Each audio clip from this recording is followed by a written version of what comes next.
So, hello guys. Mag-drawing tayo gamit tong outline. May hero nga sa labas. Double walling lang yung plywood sa loob. Drawing na tayo. Ang cute yan guys. Inayos ko pa lang. Ito siya guys. Kasi ano lang. Hugasan ko kasi guys. Ito muna. Marlina. Tapos pagdating sa lugar, tayo naman. Hindi. Kailangan blue muna guys. Hindi talaga sila makaalis sa umaw. Ate! Naka-raos-raos na po tayo. Paano makakaraos-raos? Kung may mga pakyong silang maganda yun. Ako, kailan pa, anong years pa?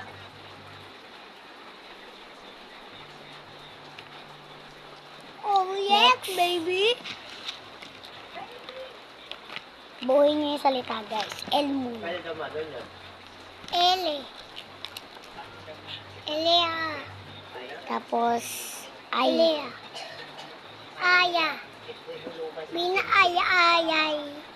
Ay, ay, ay, ay. Bukas. Ang laki Saan ng mo nga ano ko, muna rin guys. yung hotspot mo? Ang bagal. Ang laki ng eye ko. Kamaya papakita ko sa inyo. Wait. Kasi matatapos na yung video ko guys. So, kukulayan ko na lahat. Tapos, ipapakita ko na sa inyo. So, ayan na guys. Ayan ang aking sunulat. Like and subscribe. Thank you for watching. Paalam. Ayan guys. Bumakat guys. Ayan. Lakas ng bakat oh. Bye-bye. Bye-bye. Thank you for watching.